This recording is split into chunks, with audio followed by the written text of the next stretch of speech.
সংবাদ সম্মেলনে জাতীয় ঐক্যের ডাক দিলেন তারেক রহমান। নতুন সরকার গুরুত্ব দেবে আইনের শাসন, অর্থনীতি পুনর্গঠন ও কর্মসংস্থান সৃষ্টিতে। জনগণকে কনভিন্স করাটাই হচ্ছে আমাদের ইঞ্জিনিয়ারিং। আমাদের যে ইঞ্জিনিয়ারিংটা ছিল সেটা হচ্ছে জনগণকে আমাদের পক্ষে নিয়ে আসা, সেটাতে আলহামদুলিল্লাহ আমরা সফল হয়েছি। দেশি বিদেশি অতিথির উপস্থিতিতে সোমবারের মধ্যে নির্বাচিত এমপিদের শপথ পড়াবেন প্রধান বিচারপতি। মন্ত্রিপরিষদের শপথেও প্রস্তুত সচিবালয়। তারেক রহমানের নেতৃত্বে মন্ত্রিসভা হচ্ছে 40 থেকে 50 সদস্যের। গুরুত্ব পাবেন অভিজ্ঞ জ্যেষ্ঠ নেতারা। প্রতিমন্ত্রী দৌড়ে ছাত্রদলের সাবেক এক ঝাঁক নেতা। এবারে নির্বাচন বিশ্বাসযোগ্য, শান্তিপূর্ণ, মূল্যায়ন ইইউ ও কমনওয়েলথের গুরুত্বপূর্ণ ধাপ গণতন্ত্র ও আইনের শাসন পুনরুদ্ধারে। ফল কারসাজির অভিযোগ নিয়ে ইসিতে আমিনুল ও শেরপুরের বিএনপি প্রার্থী। নির্বাচন পরবর্তী সহিংসতা নাটোর, ফরিদপুর ও মাদারীপুরে।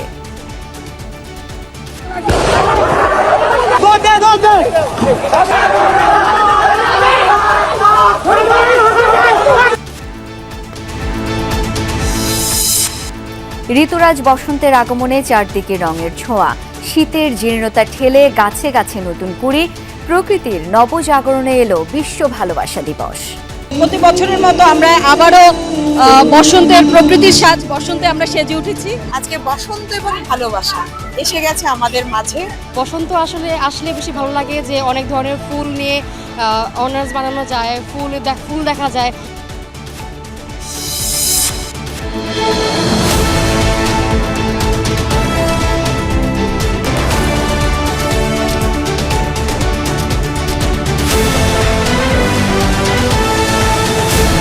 এবার দেশ গড়ার পালা। যে কোনো মূল্যে বজায় রাখতে হবে দেশের শান্তি শৃঙ্খলা। প্রতিবেশীদের সাথে সম্পর্ক হবে পারস্পরিক স্বার্থের ভিত্তিতে। বিপুল ভোটে বিজয়ের পর প্রথমবার সংবাদ সম্মেলনে এসে বিএনপি চেয়ারম্যান তারেক রহমান এমন মন্তব্য করেছেন। জাতীয় ঐক্যের ডাক দিয়ে ভোটে পরাজিত রাজনৈতিক দল, প্রশাসন ও দেশবাসীর সহযোগিতা চান। আইনের শাসন, অর্থনীতি পুনর্গঠন, কর্মসংস্থান ও সংস্কার বিএনপি সরকারের নীতি হবে বলেও সংবাদ সম্মেলনে জানিয়েছেন তিনি। এছাড়া ফাঁসির দণ্ডপ্রাপ্ত শেখ হাসিনাকে দেশে ফিরিয়ে আনার ক্ষেত্রে রুলস অব ল অনুসরণের কথা জানান বাংলাদেশের হবু প্রধানমন্ত্রী। সাংবাদিকবৃন্দ এবং অতিথিবৃন্দ, বড় বিজয়ের একদিন পর দলের সিনিয়র নেতাদের নিয়ে প্রথমবার গণমাধ্যমের মুখোমুখি বিএনপি চেয়ারম্যান তারেক রহমান। রাজধানীর একটি হোটেলে বিকেলে শুরু হয় জনাকীর্ণ সংবাদ সম্মেলন। দলকে এটি নিরঙ্কুশ বিজয় উপহার দিয়েছেন। শুরুতে বিএনপি চেয়ারম্যানকে বাংলাদেশের ভবিষ্যৎ প্রধানমন্ত্রী হিসেবে পরিচয় করিয়ে দেন দলের মহাসচিব মির্জা ফখরুল ইসলাম আলমগীর। ভবিষ্যৎ প্রধানমন্ত্রী যিনি বিপুল ভোটে জনগণের ম্যান্ডেট লাভ করেছেন।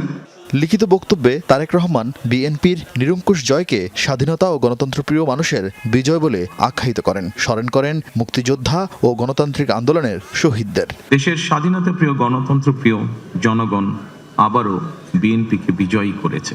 আমি দেশের সকল জনগণকে জানাই আন্তরিক অভিনন্দন। প্রতিশ্রুতি দেন মানুষের বিশ্বাস ও ভালোবাসার মর্যাদা দেয়ার। নিরাপদ, মানবিক ও গণতান্ত্রিক বাংলাদেশের যাত্রাপথে ভিন্ন দল, ভিন্ন মতের সবার সহযোগিতা চেয়ে জাতীয় ঐক্যের আহ্বান জানান তারেক রহমান। যে কোনো মূল্যে অবশ্যই শান্তি এবং শৃঙ্খলা বজায় রাখতে হবে। কোনো রকমের অন্যায় কিংবা বিয়ানি কর্মকাণ্ড আমরা বরদাস্ত করব না। দলমত, ধর্ম, বর্ণ কিংবা ভিন্ন মত যাই থাকুক, কোনো অজুহাতে অবশ্যই দুর্বলের উপরে সবলের আক্রমণ আমরা মেনে নেব না। নির্বাচনের মাঠে হয়তো কোথাও কোথাও নিজেদের মধ্যে ভুল বোঝাবুঝির সৃষ্টি হয়ে থাকতে পারে, তবে এই ধরনের বিরোধ যেন প্রতিহিংসায় রূপ না নেয় সে ব্যাপারে সবাইকে সতর্ক থাকার জন্য আমি আন্তরিকভাবে আহ্বান জানাচ্ছি। অর্থনীতির পুনর্গঠন, কর্মসংস্থান সৃষ্টি, সুশাসন ও মত প্রকাশের স্বাধীনতা সহ বিএনপি সরকারের পরিকল্পনা তুলে ধরেন তারেক রহমান। জনগণের কাছে জবাবদিহিমূলক সংসদ এবং সরকার প্রতিষ্ঠিত হতে যাচ্ছে। একটি নিরাপদ, মানবিক, গণতান্ত্রিক বাংলাদেশ প্রতিষ্ঠার যাত্রাপথে আমি ভিন্ন দল কিংবা ভিন্ন মতের সকলের সহযোগিতা কামনা করছি। জুলাই সনদে বিএনপির নোট অব ডিসেন্টের কথা স্মরণ করিয়ে দিয়ে তারেক রহমান জানান, ধাপে ধাপে ইশতেহার ও সনদ বাস্তবায়নের কথাও। কয়েকটি বিষয়ে নোট অব ডিসেন্ট দিয়ে বিএনপি জুলাই সনদেও স্বাক্ষর করেছে। আমরা জনগণের কাছে প্রতিশ্রুতিবদ্ধ, প্রত্যাশিত প্রতিটি অঙ্গীকার পর্যায়ক্রমিকভাবে বাস্তবায়ন করব ইনশাআল্লাহ। লিখিত বক্তব্যের পর সংবাদ সম্মেলনে বিদেশি সাংবাদিকদের প্রশ্নের উত্তর দেন বিএনপি চেয়ারম্যান। পররাষ্ট্রনীতি, শেখ হাসিনাকে ফেরানো সহ নানা বিষয় জানতে চান ভারত, পাকিস্তান, চীন সহ কয়েকটি দেশের সাংবাদিক। উত্তরে তারেক রহমান জানান, তার নীতিতে দেশের স্বার্থই আগে, আর জুলাই হত্যাকাণ্ডের বিচারের প্রশ্নে রুলস অফ ল অনুসরণ করা হবে। By ensuring rule of law, foreign policy, which is the interest of Bangladesh and the interest of Bangladeshi people comes first. By protecting the interest of Bangladesh and the people of Bangladesh, we will decide our foreign policy. 2/3 আসন জেতার পেছনে কার ছবি ছিল কিনা এমন প্রশ্নেরও জবাব দেন BNP chairman. জনগণকে convince করাটাই হচ্ছে আমাদের ইঞ্জিনিয়ারিং। আমাদের যে ইঞ্জিনিয়ারিংটা ছিল সেটা হচ্ছে জনগণকে আমাদের পক্ষে নিয়ে আসা, সেটাতে আলহামদুলিল্লাহ আমরা সফল হয়েছি। প্রয়াত প্রেসিডেন্ট জিয়াউর রহমানের প্রতিষ্ঠিত স্টার কার্যকরের উদ্যোগ নেওয়ার কথাও জানান তারেক রহমান। সংবাদ সম্মেলন শেষে হাত উঁচিয়ে বিজয়ের উদযাপন করেন বিএনপি চেয়ারম্যান সহ দলের সিনিয়র নেতারা। আরিফিন শাকিল, যমুনা নিউজ, ঢাকা। আগামী 16 তারিখের মধ্যে নবনির্বাচিত সংসদ সদস্যদের শপথ পাঠ করাবেন প্রধান বিচারপতি জুবায়ের রহমান চৌধুরী। 18 ফেব্রুয়ারির মধ্যে মন্ত্রিসভার সদস্যদের শপথ পড়াবেন রাষ্ট্রপতি মোহাম্মদ শাহাবুদ্দিন। দুপুরে মন্ত্রিপরিষদ সচিব ডক্টর শেখ আব্দুর রশিদ জানিয়েছেন, শপথ অনুষ্ঠানে দেশি বিদেশি প্রায় 1000 আমন্ত্রিত অতিথি উপস্থিত থাকবেন। ত্রয়োদশ জাতীয় সংসদ নির্বাচনে নিরঙ্কুশ জয় পেয়ে দীর্ঘ প্রায় 2 দশক পর আবারও সরকার গঠন করতে যাচ্ছে বিএনপি। এখন শুধু শপথের অপেক্ষা। শুক্রবার গভীর রাতে নবনির্বাচিত সংসদ সদস্যদের সরকারি গ্যাজেট প্রকাশ করেছে নির্বাচন কমিশন। নির্বাচন হওয়া 299টি আসনের মধ্যে 297টির ফলাফলের ভিত্তিতে এই গ্যাজেট প্রকাশ করা হয়। গ্যাজেট প্রকাশের 3 দিনের মধ্যে শপথ গ্রহণের বিধান রয়েছে। এরই মধ্যে নবনির্বাচিত সংসদ সদস্যদের শপথ গ্রহণ অনুষ্ঠানের সব ধরনের প্রস্তুতি শুরু করেছে সংসদ সচিবালয়। শপথটা কবে হবে সেটা এখন পর্যন্ত আমরা বলতে পারি না, এমনি আমরা প্রস্তুত আছি আর কি। শপথ গ্রহণের কক্ষ, আদার্স তাদের আপ্যায়ন, তাদের লবি, তাদের স্বাক্ষর, তাদের আইডি কার্ড সব আমরা প্রস্তুত আছি। সচিবালয়ে মন্ত্রিপরিষদ সচিব সাংবাদিকদের জানান, সংবিধান অনুযায়ী শপথ বাক্য পাঠ করান সংসদের স্পিকার। তবে বর্তমান পরিস্থিতিতে গেজেট প্রকাশের 3 দিনের মধ্যে শপথ বাক্য পাঠ করাবেন প্রধান বিচারপতি। আর 18 তারিখের মধ্যে মন্ত্রিসভাকে শপথ বাক্য পাঠ করাবেন রাষ্ট্রপতি মোহাম্মদ শাহাবুদ্দিন। আইন অনুযায়ী 3 দিন সময়ের মধ্যে তাদের শপথ গ্রহণ হয় সংসদ সদস্য হিসেবে। সেটি এই 17 তারিখের মধ্যে তাদের শপথ গ্রহণ হবে। যিনি সংখ্যাগরিষ্ঠ সদস্যদের নেতা হিসেবে যিনি নির্বাচিত হবেন, তিনি মহামান্য রাষ্ট্রপতির কাছে তার তখন এই ঘটনাটি জানিয়ে দেবেন যে তিনি সংখ্যাগরিষ্ঠ সদস্যের আস্থাভাজন। মহামান্য রাষ্ট্রপতি তখন তাকে নিয়ম অনুযায়ী প্রধানমন্ত্রী পদে নিয়োগের জন্য অফার করবেন। একটা সুবিধাজনক সময় নির্ধারণ করে সেই সময় শপথ গ্রহণ অনুষ্ঠিত হবে। মন্ত্রিপরিষদ সচিব জানান, নতুন সংসদ সদস্যদের শপথ অনুষ্ঠানে উপস্থিত থাকবেন দেশি বিদেশি প্রায় 1000 আমন্ত্রিত অতিথি। প্রস্তুতিতে কতজন অতিথিকে দাওয়াত দিবেন বলে আপনারা চিন্তা করছেন? ছোট কম বেশি হবে 1000। একদিকে চলছে নতুন সরকার গঠনের তোড়জোড়, পাশাপাশি নতুন মন্ত্রীদের জন্য প্রস্তুত রাখা হয়েছে গাড়িও। এর আগে এক ব্রিফিংয়ে নবনির্বাচিত সংসদ সদস্যদের শপথ অনুষ্ঠান নিয়ে কথা বলেন প্রধান উপদেষ্টার প্রেস সচিব শফিকুল আলম। এমপিদের গেজেট প্রকাশ হয়েছে এবং বাকি কাজ খুব দ্রুত গতিতে চলছে। চিফ অ্যাডভাইজার কালকেও কাজ করেছেন, আজকেও চিফ অ্যাডভাইজার কাজ করছেন এবং পুরো টিম কাজ করছে, ক্যাবিনেট কাজ করছে স্মুথ ট্রানজিশনের জন্য। অন্তর্বর্তী সরকারের দায়িত্ব হস্তান্তরে মন্ত্রী পরিষদ বিভাগ কাজ করছে বলেও জানান প্রেস সচিব। অরিজিনাল যে ডকুমেন্টে রিটার্নিং ফয়সাল মাহমুদ, যমুনা নিউজ, ঢাকা। 40 থেকে 50 সদস্যের মন্ত্রিসভা গঠন করবেন বিএনপি চেয়ারম্যান তারেক রহমান, যেখানে গুরুত্ব পাবে মন্ত্রণালয় সামলানোর অভিজ্ঞতা সম্পন্ন জ্যেষ্ঠ নেতারা। প্রতিমন্ত্রী হিসেবে থাকবেন ছাত্রদলের সাবেক এক ঝাঁক তরুণ নেতাও। এছাড়া তারেক রহমানের সঙ্গে নিবিড়ভাবে কাজ করা 4-5 জনকে গুরুত্বপূর্ণ কিছু মন্ত্রণালয়ের দায়িত্ব দেওয়া হবে টেকনোক্র্যাট কোটায়। সংরক্ষিত নারী আসনের এমপি নির্বাচিত হওয়ার পর অন্তত ৩ জনকে নেওয়া হবে মন্ত্রিপরিষদে, যদিও আনুষ্ঠানিকভাবে কোনো নেতাই কথা বলতে রাজি হননি। নির্বাসিত জীবন কাটিয়ে দেশে ফেরার পর মায়ের মৃত্যু, দলের চেয়ারম্যানের দায়িত্ব, অতঃপর জনরায়ে বিএনপিকে 2/3 আসনে জয়ী করে রাষ্ট্র ক্ষমতা আনলেন তারেক রহমান। সবকিছু ঠিকঠাক থাকলে সেই তারেক রহমানই হতে যাচ্ছেন দেশের 11তম প্রধানমন্ত্রী। এতে করে 35 বছর পর পুরুষ প্রধানমন্ত্রী পাবে বাংলাদেশ। নিরাপদ শহরে চারদিকে আলোচনা কেমন হতে পারে তারেক রহমানের ক্যাবিনেট। দলের স্থায়ী কমিটির সদস্যরা এ নিয়ে মুখে কুলুপ এঁটেছেন। যদিও শনিবার দলের সিনিয়র সদস্যদের গুলশান কার্যালয়ে ডেকে মতামত নেন বিএনপি চেয়ারম্যান। বৈঠকে ছিলেন এমন 2 জন নেতা যমুনা নিউজকে অনানুষ্ঠানিকভাবে জানিয়েছেন 2001-06 সালের মতোই বড় মন্ত্রিপরিষদ গঠন করতে যাচ্ছেন তারা। সংখ্যাটা হতে পারে 45, যেখানে স্থায়ী কমিটির সদস্য ও সাবেক মন্ত্রী মির্জা ফখরুল ইসলাম আলমগীর, সালাউদ্দিন আহমদ, মির্জা আব্বাস, গয়েশ্বরচন্দ্র রায়, আব্দুল মঈন খান, ডাক্তার AZM জাহিদ হোসেন, আমির খসরু মাহমুদ চৌধুরী, হাফিজউদ্দিন আহমদ, সেলিমা রহমান সরকারের গুরুত্বপূর্ণ মন্ত্রণালয়ের দায়িত্ব পাচ্ছেন। এছাড়া আমানুল্লাহ আমান, আলতাফ হোসেন চৌধুরী, আব্দুল আল মিন্টু, বরকতুল্লাহ বুলু, রেজা কিবরিয়া, অ্যাডভোকেট ফজলুর রহমান, নুরুল ইসলাম মনি, এহসানুল হক মিলন, রাশিদুজ্জামান মিল্লাত, আসাদুল হাবিব দুলু, জাকারিয়া তাহির সুমন, দীপেন দেওয়ানের দায়িত্ব পাওয়ার সম্ভাবনার কথা জানা গেছে। তারেক রহমানের মন্ত্রিপরিষদে ছাত্রদলের সাবেক নেতাদের আধিপত্য থাকছে। প্রতিমন্ত্রী হিসেবে শহীদুদ্দিন চৌধুরী অ্যানি, সাবেক অ্যাটর্নি জেনারেল আসাদুজ্জামান, রকিবুল ইসলাম বকুল, অনিন্দু ইসলাম অমিত, সুলতান সালাউদ্দিন টুকু, শামা ওয়াইদ, SM জিলানি, শামীম কায়সার লিঙ্কন, হাবিবুর রশিদ, নওশাদ জমিরের নাম আলোচনায়। চমক থাকছে বিএনপির টেকনোক্রেট কোটায়। সূত্র বলছে, তথ্যমন্ত্রী হিসেবে তারেক রহমানের পছন্দ একটি দৈনিক পত্রিকার সম্পাদককে। তিনি রাজি না হলে দায়িত্ব পেতে পারেন রুহুল কবির রিজভী বা মাহাদি আমিন। প্রবাসী কল্যাণ মন্ত্রণালয়ের জন্য বিবেচনায় আছেন ডক্টর এনামুল হক চৌধুরী, পররাষ্ট্রে হুমায়ুন কবির ও ক্রীড়ায় সাবেক অধিনায়ক আমিনুল হক।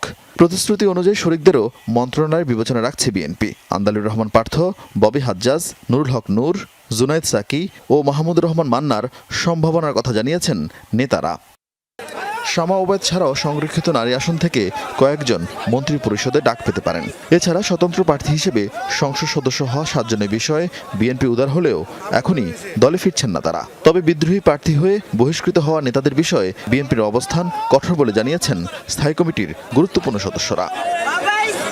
আরিফিন শাকিল, যমুনা নিউজ, ঢাকা।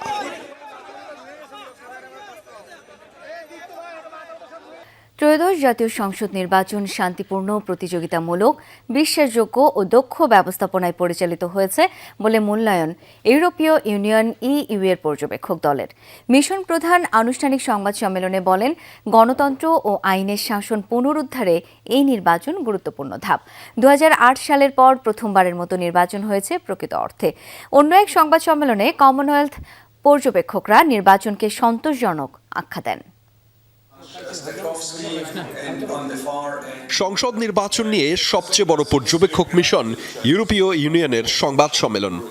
রাজধানীর ইন্টারকন্টিনেন্টাল হোটেলে গণমাধ্যমের সাথে কথা বলেন মিশন প্রধান ইভার্স ইবস। তুলে ধরেন মাঠের পর্যবেক্ষণ, নারী ভোটারের উপস্থিতি, সংখ্যালঘু ও আদিবাসী সম্প্রদায়ের মতামত, সামাজিক যোগাযোগ মাধ্যম ও গণমাধ্যম এবং নাগরিক সমাজের অংশগ্রহণ নিয়ে। ইভার্স জানান, 2008 সালের পর গণতান্ত্রিক অগ্রযাত্রা, আইনের শাসন ও সংস্কারের বিষয়ে জনগণ শান্তিপূর্ণভাবে মতামত দিয়েছে, যা প্রতিদ্বন্দ্বিতাপূর্ণ ও প্রশাসনিকভাবে সুশৃঙ্খল ছিল বলেও উল্লেখ করেন তিনি। গণতন্ত্র ও আইনের শাসন পুনঃপ্রতিষ্ঠায় নাগরিকদের গুরুত্বপূর্ণ মত প্রকাশ আমরা দেখেছি, যা এই দেশের পরবর্তী সংস্কারের পথকে সহজ করবে। দ্বিতীয়ত, এই নির্বাচন ছিল প্রতিদ্বন্দ্বিতাপূর্ণ ও প্রশাসনিকভাবে সুশৃঙ্খল।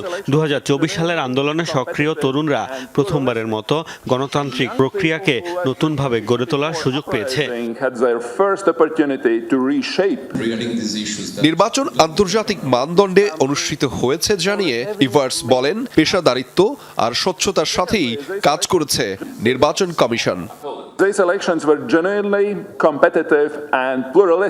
ভোট গ্রহণের আগে পরে আমাদের পর্যবেক্ষকরা পুরো প্রক্রিয়া গভীর রাত পর্যন্ত পর্যবেক্ষণ করেন। বিচ্ছিন্ন সহিংসতা ও অনলাইনে বিভ্রান্তিমূলক প্রচারণা কিছু ক্ষেত্রে পরিবেশকে প্রভাবিত করেছে। নারী ভোটারদের অংশগ্রহণ বেশি থাকলেও প্রার্থী হিসেবে নারীদের জন্য সীমিত রাজনৈতিক পরিসর উদ্বেগজনক। বাংলাদেশের গণতান্ত্রিক প্রক্রিয়ার প্রতি জনআস্থা পুনর্গঠনে এই নির্বাচন ইতিবাচক পদক্ষেপ ছিল, তবে সংস্কারের অনেক কাজ এখনো বাকি।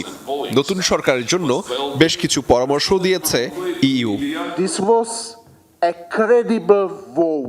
আমাদের মিশন নির্বাচনের পরবর্তী পরিস্থিতিও পর্যবেক্ষণ করবে।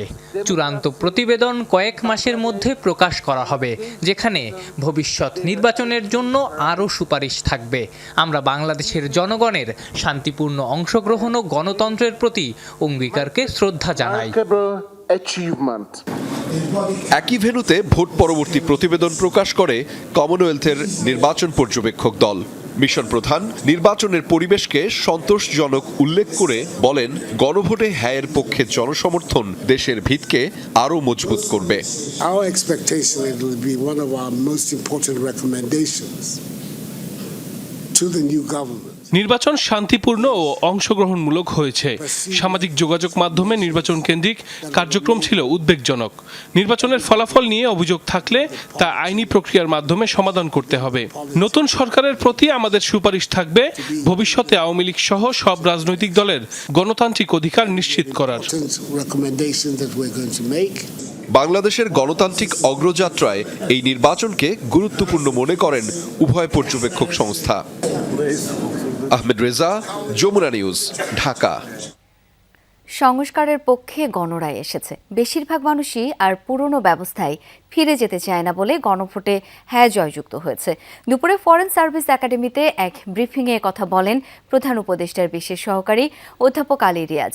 অন্তর্বর্তী সরকারের কেউ নির্বাচিত নতুন সরকারে থাকবেন কিনা সেই প্রশ্ন খানিকটা এড়িয়ে যান তিনি।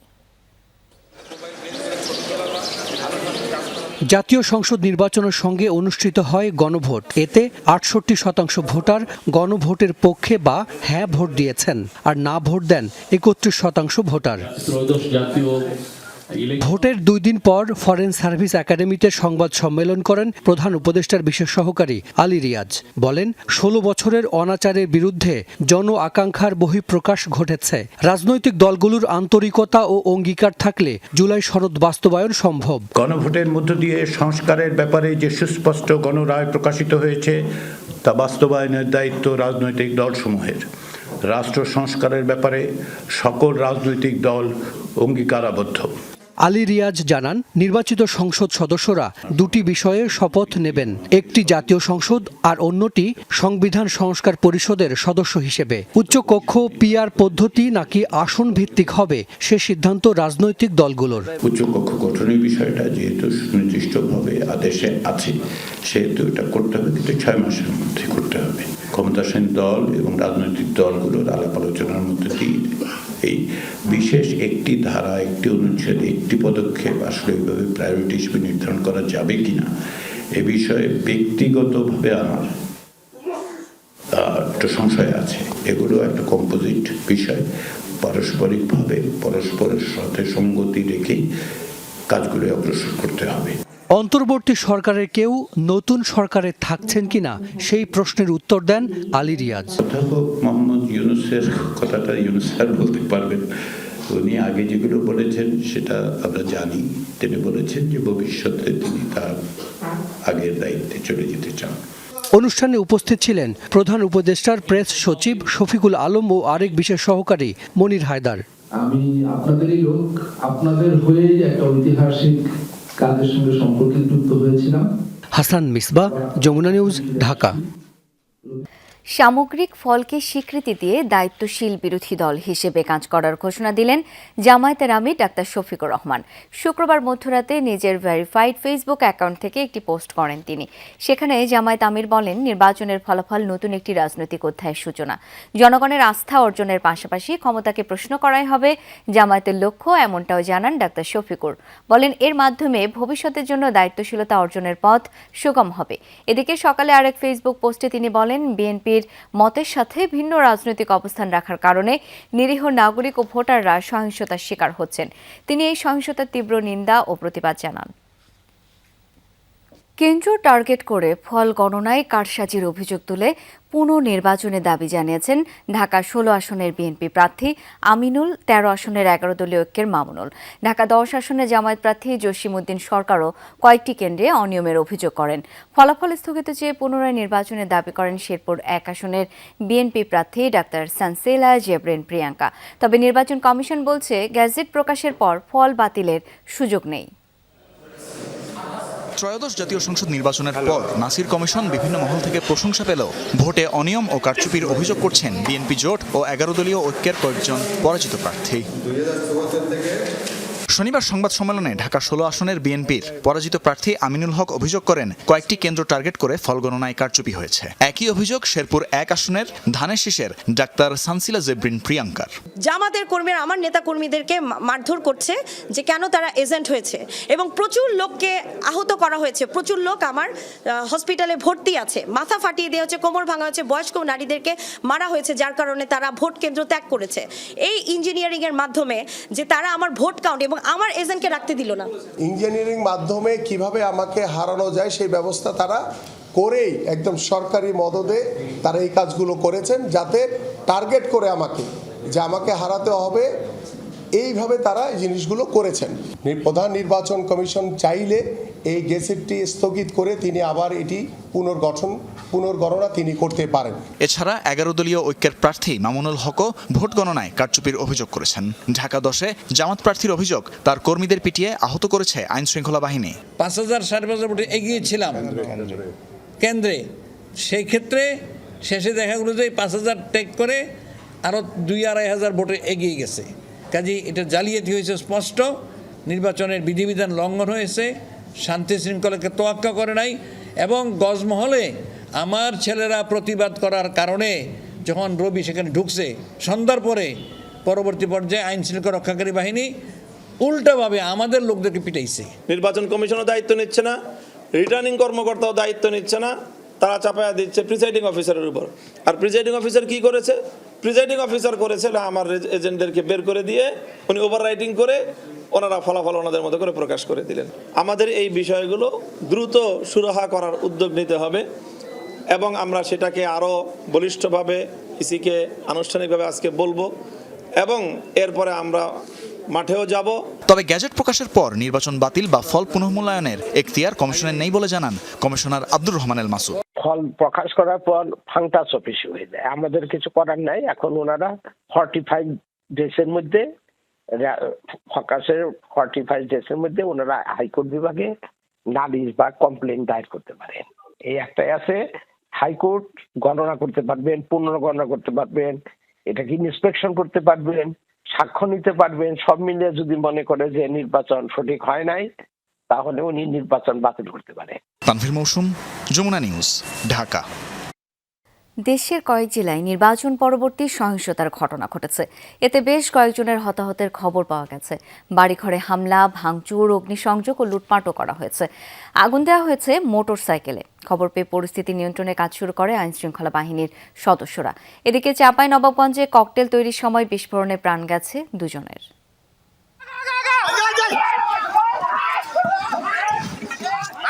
একের পর এক ছোড়া হচ্ছে ইট পাটকেল। নাটোরের বড়াই গ্রামে দেশীয় অস্ত্র হাতে এভাবেই চলে দুপক্ষের সংঘাত। এর মধ্যে কয়েক রাউন্ড গুলিবর্ষণের ঘটনায় এলাকার শান্ত পরিবেশ পাল্টে যায় আতঙ্কে। স্থানীয়রা জানায় শুক্রবার বিকেলে ধানাইদহ বাজারে ভোট দেওয়াকে কেন্দ্র করে জামাত বিএনপি সমর্থকদের মধ্যে কথা কাটাকাটি হয়। এক পর্যায়ে জামাত কর্মী সাব্বিরকে মারধর করে তারা। এর জেরে আজ সকালে বিএনপি নেতা আসাফ সরকারকে মারধর করে জামাত কর্মীরা। এরপরই তুমুল সংঘর্ষে জড়ায় দুপক্ষ। ভাঙচুর করা হয় বেশ কয়েকটি বাড়িঘর, আহত হয় 6 জন। আমার আব্বুরা যায় ওখানে গেছে, অমনি ওরা এখন ক্ষিপ্ত যে আমার আব্বুরা নাকি ওদের মারছে, কিন্তু আমার আব্বুরা মারে নাই ওদের, এটা ওদের ধারণা। এই ধারণা নিয়ে এসে ওরা আমাদের আব্বু, আমার চাচা এবং আমার বড় আব্বুর এই 3 বাড়ি ভাঙচুর করি। ওখান থেকে গাড়ি পাঠালো যে এসো আমরা বসে মীমাংসা করব। রাস্তায় ওরা এদিকে অস্ত্র শস্ত্র নিয়ে রেডি হয়েছিল, এটা আসলে মানে ষড়যন্ত্র আর কি। খবর পেয়ে আনসার, পুলিশ, বিজিবি ও সেনাবাহিনী সদস্যরা পরিস্থিতি নিয়ন্ত্রণে নেয়। আহতদের পাঠানো হয় হাসপাতালে। আটক করা হয় 4 জনকে।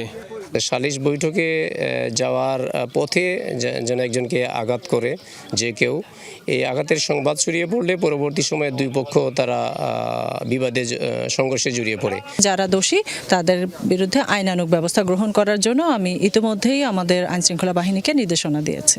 এছাড়া নাটোরের সিংড়ায় ধানের শীষ প্রতীকে ভোট দেওয়াকে কেন্দ্র করে নারীসহ 10 জনকে পিটিয়ে আহত করার অভিযোগ উঠেছে স্বতন্ত্র প্রার্থীর সমর্থকদের বিরুদ্ধে।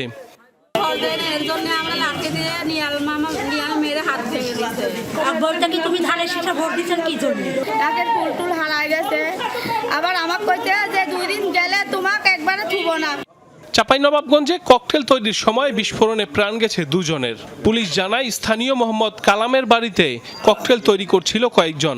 হঠাৎই বিস্ফোরণ হলে ঘটনাস্থলেই প্রাণ হারায় আলামিন ও জিহাদ। এ সময় গুরুতর আহত হয় 3 জন। তাদেরকে হাসপাতালে পাঠায় স্থানীয়রা। খবর পেয়ে ঘটনাস্থলে যায় পুলিশ ও বিজিবি। স্থানীয়রা জানায় বিস্ফোরণে হতাহতরা জুলাই আন্দোলনের আগে আওয়ামী লীগের রাজনীতির সাথে জড়িত ছিল। এই গ্রামে কালামের বাড়িতে একটি একাধিক ককটেল হয়তো বিস্ফোরণ হয়েছে, যে বিস্ফোরণে স্পট ডেতে 2 জন নিহত। খবর পাওয়ার পরপরই পুলিশ আসছে। মূলত ফার্স্ট রেসপন্ডার হিসেবে বিজিবি এসেছিল, পুলিশ এসছে এবং আমাদের বম টিম আসতেছে, বম ডিসপোজাল টিম আসতেছে। বাজার দখলের লড়াইয়ের উত্তেজনা ছড়ালো ফরিদপুরে। ময়েনদিয়া বাজারের আধিপত্য বিস্তার নিয়ে বোয়ালমারী উপজেলার পরমেশ্বরদী ইউপি চেয়ারম্যান মান্নান মাতুব্বরের সাথে তুমুল সংঘর্ষ হয় সালথা উপজেলার খারদিয়া গ্রামের টুলু মিয়া, জিহাদ মিয়ার সমর্থকদের। 2টি বাড়িতে অগ্নিসংযোগ এবং 12টি বাড়িঘরে হামলা, ভাঙচুর ও লুটপাটও করা হয়। আহত 20 জনকে ভর্তি করা হয় স্থানীয় হাসপাতালে। 2 পক্ষের আধিপত্যকে কেন্দ্র করে সংঘর্ষের সূত্রপাত ঘটে। প্রথমে ছোট আকারে ছিল, পরবর্তীতে এটা কিছুটা বড় হয়। এরপরেই খবর পাওয়ার সাথে সাথে পুলিশ, সেনাবাহিনী সহ আমরা এসে মোটামুটি পরিস্থিতি নিয়ন্ত্রণে এনেছি। এছাড়া মাদারীপুরে পূর্বশত্রুতার জেরে 2 পক্ষের সংঘর্ষে শতাধিক ককটেল বিস্ফোরণের ঘটনা ঘটেছে। পুলিশ জানায় শুক্রবার সন্ধ্যায় উপজেলার চর কুকরাইলে আক্তার পক্ষের খালেক ব্যাপারীর ছেলে রানার ওপর হামলা করে হাসান মুন্সি পক্ষের কয়েকজন। এতে রানার ডান হাত ভেঙে যায়। সেই জেরে দেশীয় অস্ত্র নিয়ে সংঘর্ষে লিপ্ত হয় উভয় পক্ষের লোকজন। পরে টর্চ লাইট জ্বালিয়ে 2 ঘণ্টা ব্যাপী চলে সংঘর্ষ। খবর পেয়ে ঘটনাস্থলে পৌঁছে পরিস্থিতি নিয়ন্ত্রণে নেয় যৌথ বাহিনী। এছাড়া পিরোজপুরের মঠবাড়িয়ায় দুর্বৃত্তদের দিয়ে আগুনে রুহুল আমিন নামে এক ব্যক্তির বসতঘর ও কৃষি যন্ত্রপাতি পুড়ে ছাই হয়ে গেছে। ভুক্তভোগীর দাবি, অগ্নিকাণ্ডে প্রায় 2 লাখ টাকার ক্ষতি হয়েছে তার। সাইফ আহমেদ, যমুনা নিউজ। ঢাকা বিশ্ববিদ্যালয়ের শিক্ষার্থী সহ সারা দেশে বিরোধী মতের কর্মী সমর্থকদের উপর হামলার অভিযোগ তুলে জড়িতদের আইনের আওতায় আনার দাবি জানিয়েছেন ডাকসুর কেন্দ্রীয় নেতারা। শনিবার ডাকসু ভবনের সামনে সংবাদ সম্মেলনে তারা অভিযোগ করেন, আওয়ামী লীগ স্টাইলে বিরোধী দলের নেতাকর্মীদের উপর হামলা মামলার সংস্কৃতি এদেশে আর করতে দেয়া হবে না। সারা দেশের বিশ্ববিদ্যালয়ের শিক্ষার্থীদের নিরাপত্তা নিশ্চিত করতে বিএনপির প্রতি আহ্বান জানান তারা। এ সময় ডাকসুর ভিপি সাদিক কায়েম ও GS/SM ফরহাদ হুঁশিয়ারি দেন, বিরোধী মতের আর কারো উপর হামলা হলে ছাড় দেওয়া হবে না। সরকার গঠন করতে যাওয়া বিএনপির কাছে শান্তিপূর্ণ দেশ প্রত্যাশা করেন তারা। ত্রয়োদশ জাতীয় সংসদ নির্বাচনে বিপুল জনসমর্থন নিয়ে জয়লাভ করায় বিএনপি চেয়ারম্যান তারেক রহমানকে টেলিফোনে অভিনন্দন জানিয়েছেন প্রধান উপদেষ্টা ডক্টর মোহাম্মদ ইউনূস। প্রধান উপদেষ্টা এই বিজয়কে গণতান্ত্রিক উত্তরণের পথে ঐতিহাসিক মাইল ফলক হিসেবে অভিহিত করেন। বলেন, জনগণের এই রায় দেশের সাংবিধানিক ধারাবাহিকতা এবং প্রাতিষ্ঠানিক স্থিতিশীলতা রক্ষায় গুরুত্বপূর্ণ ভূমিকা রাখবে। তার প্রত্যাশা, তারেক রহমানের প্রজ্ঞা ও জনকল্যাণমুখী চেতনা দেশকে স্থিতিশীল এবং অন্তর্ভুক্তিমূলক ভবিষ্যতের দিকে এগিয়ে নিয়ে যাবে। এ সময় তিনি সাবেক রাষ্ট্রপতি জিয়াউর রহমানের আদর্শ এবং সাবেক প্রধানমন্ত্রী বেগম খালেদা জিয়ার আপসহীন নেতৃত্বের কথা শ্রদ্ধার সাথে স্মরণ করেন। এদিকে ত্রয়োদশ সংসদ নির্বাচনে মর্যাদাপূর্ণ ফলাফল অর্জন করায় জামায়াতের আমির ডাক্তার শফিকুর রহমান এবং এনসিপির আহ্বায়ক নাহিদ ইসলামকে টেলিফোনে অভিনন্দন জানিয়েছেন অন্তর্বর্তী সরকারের প্রধান উপদেষ্টা ডক্টর মোহাম্মদ ইউনূস। জামায়াত আমিরকে ডক্টর ইউনূস বলেন, নির্বাচনী প্রচার পর্ব থেকে শুরু করে ফলাফল ঘোষণার পরবর্তী সময় পর্যন্ত জামায়াত ইসলামের রাজনৈতিক শিষ্টাচার, দায়িত্বশীল বক্তব্য এবং কর্মীদের প্রতি শান্তিপূর্ণ আচরণের আহ্বান দেশের সামগ্রিক পরিস্থিতিকে স্থিতিশীল রাখতে বিশেষ ভূমিকা রেখেছে। এরপর প্রধান উপদেষ্টা কথা বলেন এনসিপির আহ্বায়ক নাহিদ ইসলামের সাথে। বলেন, এনসিপি যে সাহস, দৃঢ়তা ও আত্মবিশ্বাসের সাথে নির্বাচনে অংশ নিয়েছে, যা বাংলাদেশের গণতান্ত্রিক ইতিহাসে একটি তাৎপর্যপূর্ণ অধ্যায়। আজ 14 ফেব্রুয়ারি। প্রকৃতিতে বসন্তের হাওয়ায় এলো ভালোবাসা দিবস। মুক্তিযুদ্ধ জাদুঘর অডিটোরিয়ামে সকাল থেকেই চলছে ঋতুরাজকে বরণের অনুষ্ঠান। জাতীয় বসন্ত উদযাপন পরিষদের আয়োজনে অংশ নিয়েছেন নানা বয়সী মানুষ। সুর, লহরী আর নাচের তালে মুগ্ধ দর্শক। একদিন পরই এই আয়োজনে ঢাকাবাসীর মনে জমে থাকা কালো মেঘ প্রশমিত হয়েছে, জানালেন আগত অতিথিরা। হিন্দোল রাগের ধ্বনি দিয়েই শুরু হলো পহেলা ফাল্গুনের সকাল, বসন্ত উৎসব 1432। বরাবরই ঢাকা বিশ্ববিদ্যালয়ের বকুলতলায় বসন্তকে বরণ করে জাতীয় বসন্ত উৎসব উদযাপন পরিষদ। তবে এবার নির্বাচন সংক্রান্ত নিরাপত্তার কারণে মুক্তিযুদ্ধ জাদুঘরের এই খোলা অডিটোরিয়ামেই ছিল আয়োজন। নানান ধাঁচ আর সৃজনশীল সব মুদ্রার নৃত্য পরিবেশন করেন শিল্পীরা। সমান তালে চলে সঙ্গীত আর কবিতার ছন্দ। আমাদের এই প্রাণের উৎসবে আমরা না আসতে পারলে আসলে আমাদের অনেকটা দম বন্ধ লাগে।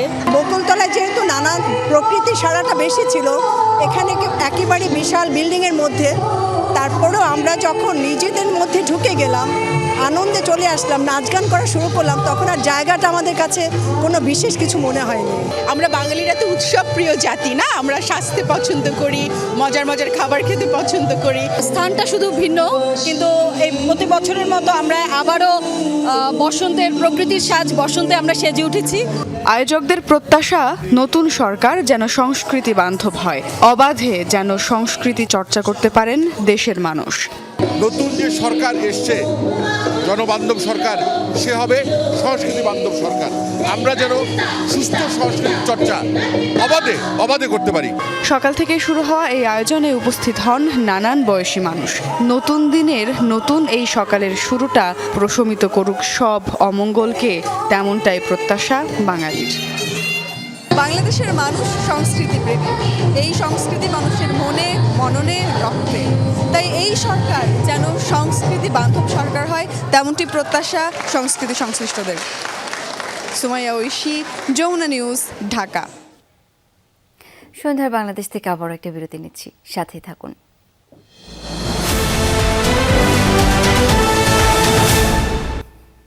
আবার আমন্ত্রণ, দেখছেন সন্ধ্যার বাংলাদেশ। সরকার বিরোধী বিক্ষোভে উত্তাল পাকিস্তান। নষ্ট হয়ে গেছে ইমরান খানের ডান চোখের 85% দৃষ্টিশক্তি। সাবেক প্রধানমন্ত্রীর আইনজীবীর এমন দাবির পরিপ্রেক্ষিতে বিক্ষোভে নামে তার সমর্থকরা। পোস্টার, ব্যানার হাতে দেয় সরকার বিরোধী স্লোগান। করাচির পাশাপাশি গুরুত্বপূর্ণ বেশ কয়েকটি শহরে প্রতিবাদে রাস্তায় নামে মানুষ। জানা গেছে, গেল অক্টোবর থেকেই দৃষ্টিশক্তির সমস্যায় ভুগছেন ইমরান খান। তার দল পিটিআইয়ের অভিযোগ, কারাবন্দী অবস্থায় ইমরান খানের চিকিৎসায় ব্যাপক অবহেলা করা হচ্ছে।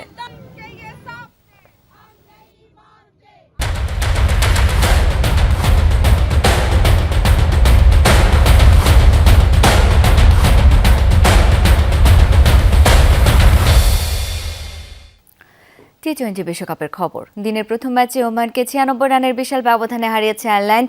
আইরিশদের দেয়া 236 রানের লক্ষ্যে ব্যাট করতে নেমে মাত্র 139 রানে গুটিয়ে যায় ওমানের ইনিংস। শুরুতে টিম টেক্টরকে হারিয়ে ব্যাটিং বিপর্যয়ে পড়ে আয়ারল্যান্ড। উইকেটে টিকে থাকতে পারেননি রস অ্যাডেয়ার, হ্যারি টেক্টর এবং কার্টিস ক্যাম্পার। এরপর লরকান চাকার ও গ্যারেথ জেলানি মিলে গড়েন 101 রানের জুটি। 51 বলে 94 রান করে অপরাজিত থাকেন চাকার। জেলানি করেন 30 বলে 56 রান। শেষ দিকে জর্জ ডকরেলের 9 বলে 35 রানের ক্যামিওতে 5 উইকেটে 225 রান সংগ্রহ করে আয়ারল্যান্ড। পাহাড় সম রান তাড়া করতে নেমে শুরুতেই 24 রানে 2 উইকেট হারিয়ে বসে ওমান। এরপর 73 রানের জুটি করে দলটির ম্যাচে ফেরার চেষ্টা। তবে আমির খালেমের 50 ও হাম্মাদ মির্জার 46 রান ছাড়া আর কোনো ব্যাটার টিকতে পারেনি আইরিশ বোলারদের সামনে। ব্যাটারদের আসা যাওয়ার মিছিলে শেষ পর্যন্ত 139 রানে থামে ওমানের ইনিংস। 96 রানের বিশাল জয় নিয়ে মাঠ ছাড়ে Ireland. White plus pro sensitive স্কয়ারে।